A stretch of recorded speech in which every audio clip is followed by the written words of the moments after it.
नमस्कार मंडळी, चैत्राज किचनमध्ये सर्वांचं खूप खूप स्वागत आहे। आज आपण अळूची पातळ भाजी बनवणार आहोत। तर ही भाजी बनवायला काय काय साहित्य लागेल ते आता आपण बघूयात।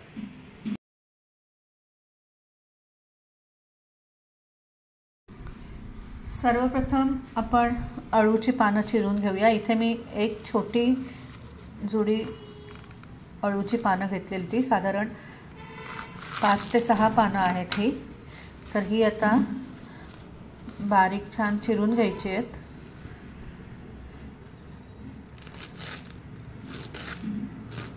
अशा प्रकारे ती बारीक चिरून घेऊया।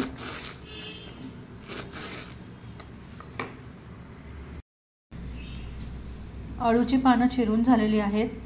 काही वेळेस अळू खाजरं असतं ते आपल्या लक्षात येतच आपण जेव्हा ते चिरतो सोलतो। आता त्याचा देठाकडचा भाग आपण तो सुद्धा वापरणार आहोत।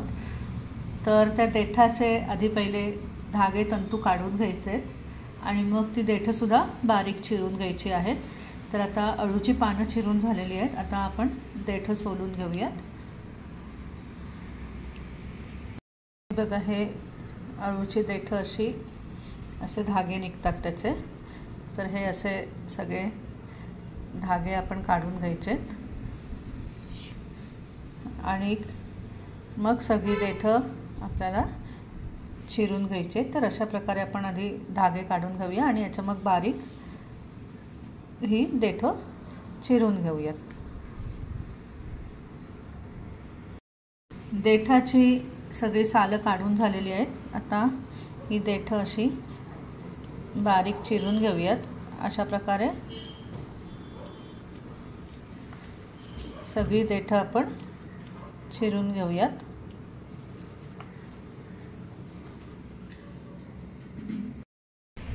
अळू आणि देठ चिरून झालेली आहेत। आता या भाजीमध्ये आणखीन काय काय लागेल ते बघूयात। अळू आणि देठ तर चिरून झालेली आहेत। आता याच्यात आणखीन काय काय साहित्य लागेल ते बघूया।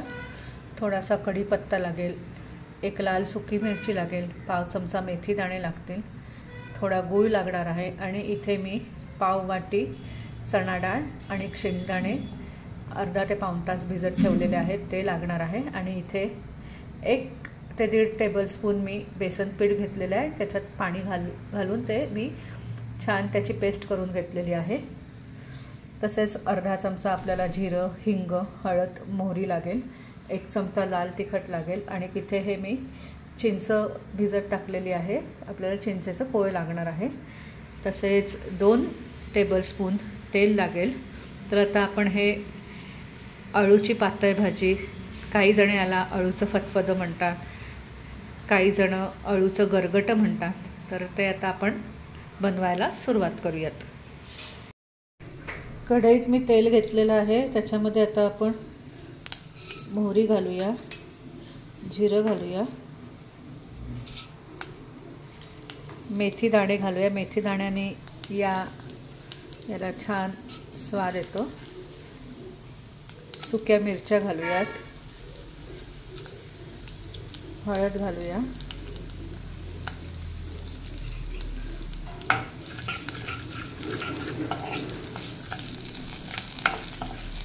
कढीपत्त्याची पानं घालूयात,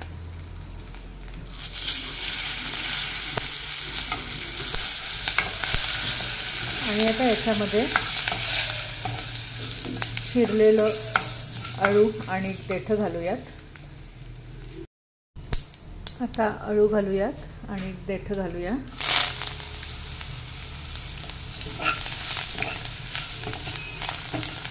मेथीच्या फोडणीचा छान असा वास येतो याला। देठ घालूयात आणि हे साधारण 2 ते 3 मिनिटं आपण परतून घेऊयात। आता याच्यात हिंग घालायचं राहिलंय, ते हिंग घालूयात। मगाशी राहिलं हिंग घालायचं आणि आता हे आपण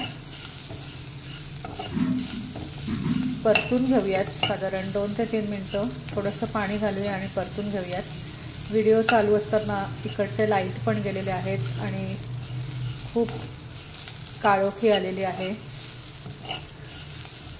सध्या पूरस्थिती तर निर्माण झालेलीच आहे. आता झाकण ठेवूया, थोडंसं याच्यात पाणी घालूया आणि हे 2 ते 3 मिनटं आपण शिजवून घेऊयात. 2 ते 3 मिनटं झालेले आहेत. याला एक आता उकळी आलेली आहे. साधारण मगाशी मी याच्यामध्ये अर्धा वाटी पाणी घातलेलं होतं. आता याच्यामध्ये आपल्याला भिजवलेले शेंगदाणे आणि ही डाळ घालायची आहे. चिंचेचा कोळ घालायचा आहे, साधारण अर्धी वाटी आहे. हे एक भिजवलेलं चण्याचं पीठ घालायचं आहे.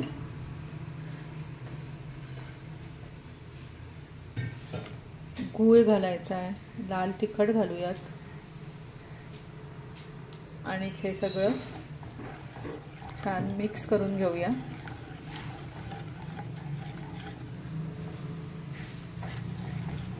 थोडंसं अजून पाणी लागेल याच्यामध्ये.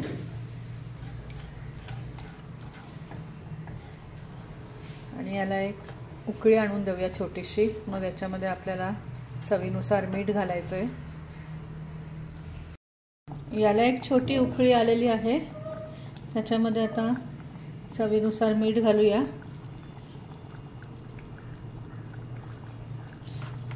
आणि मगाशी हे ज्या वाटीमध्ये आपण चण्याचं पीठ भिजवलं होतं त्याच्यात परत पाणी घातलेलं आहे आणि ते पाणी याच्यात घालूया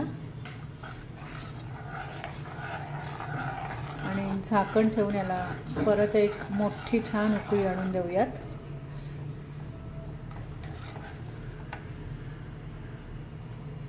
अळूला छान उकळी आलेली आहे आणि इथे ना मी एक लाल सुकी मिरची, हिंग आणि मोहरी याची फोडणी करून घेतलेली आहे. आणि आता ही फोडणी आपण याच्यामध्ये अळूमध्ये घालूया.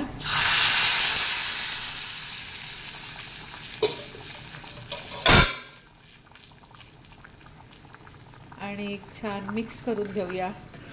मस्त असे आपले अळूची पातळ भाजी म्हणजेच अळूचं फतफदं तयार झालेलं आहे. आता आपण गॅस बंद करून हे सर्व करूयात. मस्त गरमागरम अळूचं फतफदं म्हणजेच अळूची पातळ भाजी तयार झालेली आहे. ॲक्च्युली ही अळूची पातळ भाजी बनवताना आम्ही त्याच्यामध्ये आंबट चुकासुद्धा घालतो आणि नारळ थोडासा म्हणजे नारळाचा चव, जिरं आणि एक हिरवी मिरची असं वाटून याच्यात घालतो आम्ही.